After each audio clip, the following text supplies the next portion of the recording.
നീ പോ മോനെ വിജയൻ, നീ പോ മോനെ വിജയൻ. ആരാണ് ഈ രേവന്ത് റെഡ്ഡി? കോൺഗ്രസിന്റെ തെരഞ്ഞെടുപ്പ് ക്യാമ്പയിന്റെ ഭാഗമായി കേരളത്തിൽ വന്ന് ഇടതുഭരണത്തെയും മുഖ്യമന്ത്രിയും ഒക്കെ രൂക്ഷമായി വിമർശിച്ച രേവന്ത് റെഡ്ഡി ആരാണ്? RSSൽ നിന്ന് തുടങ്ങി പല പാർട്ടികളിലൂടെ സഞ്ചരിച്ച് ഇപ്പോൾ കോൺഗ്രസിൽ എത്തി നിൽക്കുന്ന രേവന്ത് റെഡ്ഡിയുടെ രാഷ്ട്രീയ ചരിത്രം എന്താണ്?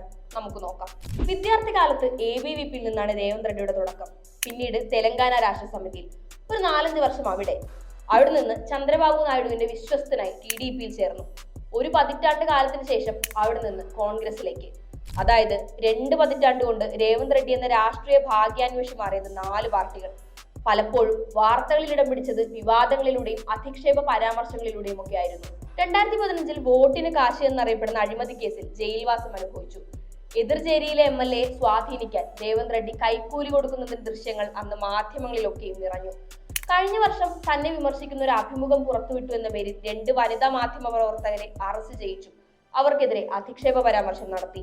ഇത്തരം മാധ്യമ പ്രവർത്തകരെ നഗ്നരാക്കി പൊതുമധ്യത്തിൽ നടത്തണമെന്നായിരുന്നു രേവന്ത് റെഡ്ഡി പറഞ്ഞത്. മോദിയെ ബഡേബായ് എന്ന് വിളിച്ചതും ഗുജറാത്ത് മോഡലിനെ പുകഴ്ത്തി പറഞ്ഞതുമെല്ലാം രേവന്ത് റെഡ്ഡിയെ വാർത്തകളിൽ സ്ഥിര സാന്നിധ്യമാക്കി മാറ്റി. ഏറ്റവും ഒടുവിലാണ് പോമോനെ വിജയ വിവാദം. അതിന് മുഖ്യമന്ത്രി പിണറായി വിജയൻ വാർത്താ സമ്മേളനത്തിൽ കൊടുത്ത മറുപടി നമ്മളെ സംബന്ധിച്ച് അസാധാരണമായിരുന്നു. എന്നാൽ രേവന്ത് റെഡ്ഡിക്ക് അധിക്ഷേപങ്ങളും വിവാദങ്ങളും ഒന്നും ഒരു പുതിയ കാര്യമല്ല.